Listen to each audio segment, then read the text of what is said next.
for a very, very long time. Grubby, no ambitions. Oh, actually, no, sorry, he does have one burrow going up, so he could be going for 60 food. 60 food is sort of a common stepping stone, basically. You don't really want to try and push up to 80 because you'll just get caught, and you'll have to waste a whole lot of money on burrows, whereas your opponent can just scout that out and attack you before you can actually get any value from it. And so it looks like Grubby actually picking off one scout peon there, and so Violet's going to know what's going on, and it looks like we might have a bit of a base trade here. Speed Scroll being used to bring in most of Violet's units just to try and get into these burrows as quickly as possible. Obviously the burrows can put out a lot of damage and can be repaired. Grubby very good at repairing burrows. He's always had a very, very nice a very, very nice way of getting his peons into a nice blocking position and being able to put them in the last second. He's been very, very good. And we are seeing a TP here from Violet, and Grubby actually TPing away as well, so it looks like both sides actually did buy TPs in the end. And you can see that as Violet TP'd in, he ensnared Grubby's Kodo, just so that that Kodo wouldn't be able to eat a unit before he left.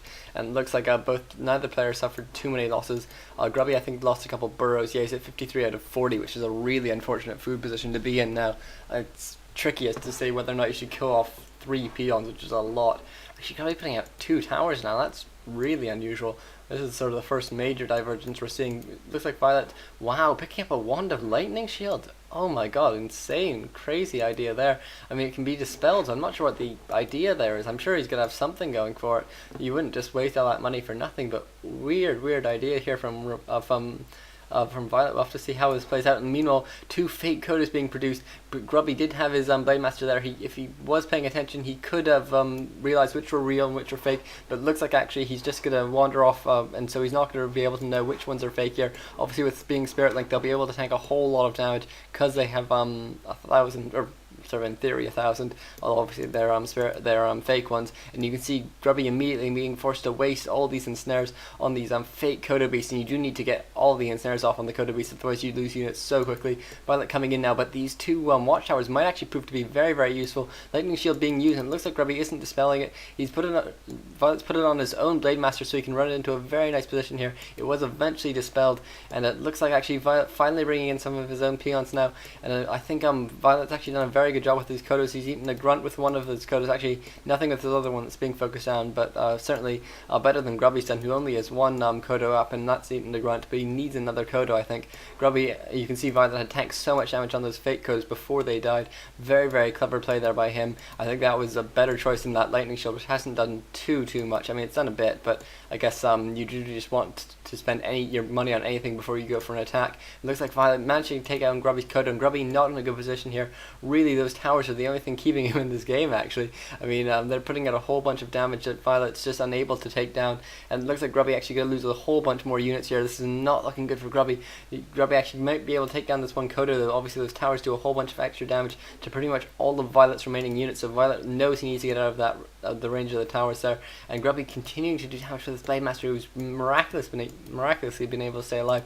Grubby doing a very nice save on that Spirit Walker at the last second, and Violet unwilling to run his Spirit Walkers in to chase it down because of those towers, which can put out so much damage. And very, very nicely played there by Grubby, using those towers to good effect. I think he knew that he was going to have a smaller army because of those towers, so he really did have to camp his base, and he had to camp right next to the towers as well. And you can see Grubby had his Bestiary and Spirit Lodge inside his base, which meant that those towers were never going to just allow the those buildings to go down. Whereas if Violet had tried that, he would have been in very great danger of losing, for example, his Spirit Lodge, because if he had put up towers here, or if Grubby had this base build, this Spirit Lodge would be very, very exposed to raiders. Even though you could get some attacks in, your Spirit Walkers would be safe attacking the Spirit Lodge, things like that. Whereas that would definitely not be the case in Grubby's base build, and so that's one of the big differences in the terms of the base builds here. Obviously, there's other factors such as these buildings are better protected while they're constructing as well, but just in terms of sort of the late game effect of this, those watchtowers actually did surprisingly well for Grubby, who is now at 38 food. Meanwhile, Violet is at a massive 45, so Grubby really did a disadvantage here. And obviously Orc Mirror, every little bit counts. The Shadow Hunter for Violet, very, very close to 4. Level 4 Blade Master for Violet compared to low 3 and sort of low 4 for Grubby. So Grubby very much on the back foot now. I mean, all he really has is a couple towers. Violet might want to expand. I'm not sure how his economy is actually looking.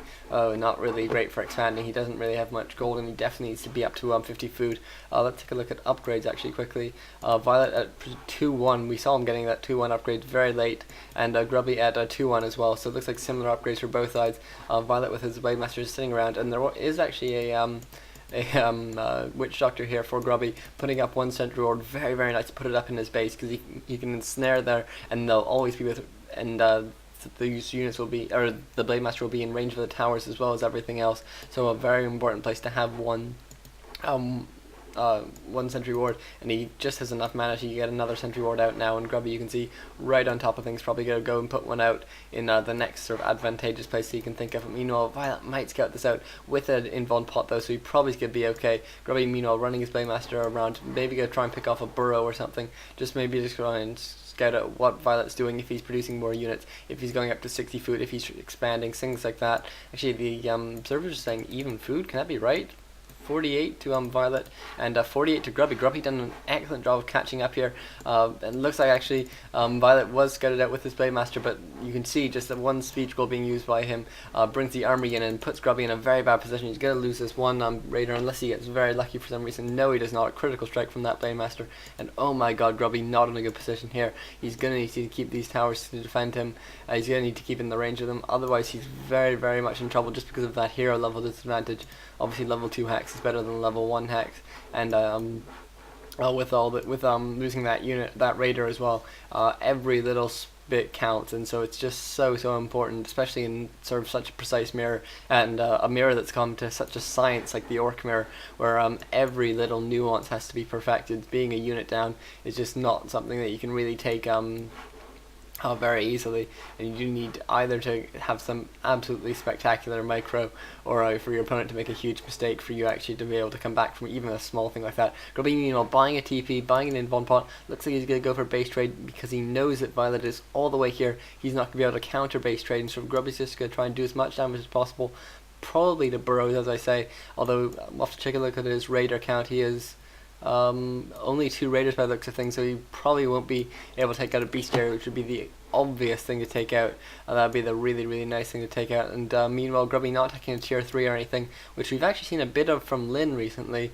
in Orc Mirrors, and actually I think we saw a Grubby versus Lynn game where Lynn went to tier 3 and then Grubby later went to tier 3, I believe. I can't quite remember. Meanwhile, this one Sentry Ward is going to scout out the Blademaster, who is actually revealing himself as well, and it looks like Violet tried to get in there with his raiders but just wasn't in time. Grubby used his speed scroll. Speed scrolls obviously being so important even in late game in Orc Mirrors. It's so important to keep out of the range of raiders.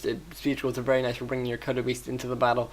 Since there's so many melee units, it's so nice to be able to speed scroll your units in to the absolute perfect position, which is so much more important than if your units are predominantly ranged like Elf or something like that.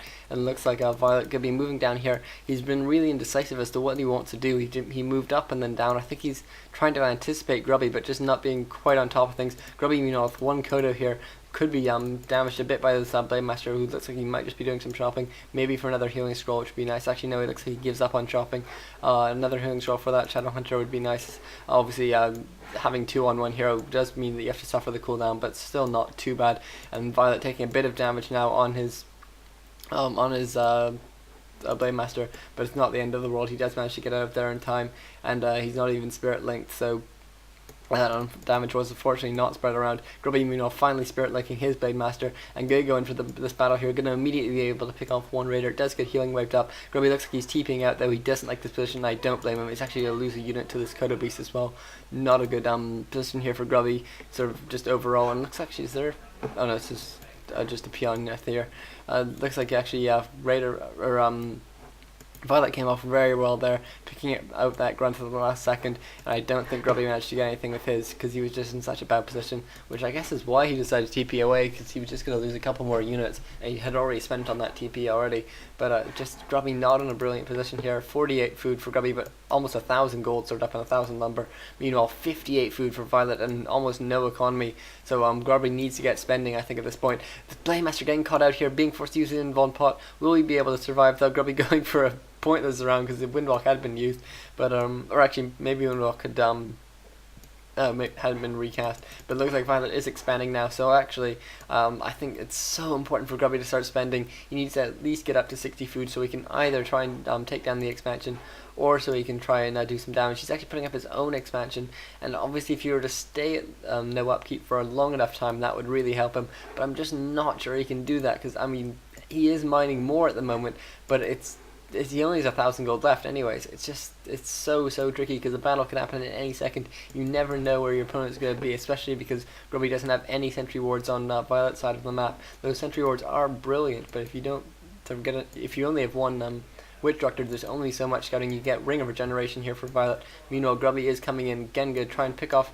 looks like Burrows with most of his units, and then the main with his Raiders. A really interesting choice splitting this up here. Going to actually try and go for it. It looks like, does Violet have a TP? He's buying one with his Blade Master, actually trying to fake Grubby out by using a staff he used a staff of teleportation to get to his army, he must have, and then yeah, he did. Sorry, that was what Grubby did there. Sorry, I'm a bit behind the times. Violet had to use a staff of teleportation to get to his army so that he could TP away, TP back to his base, and meanwhile he lost a couple burrows. This is such typical Grubby play.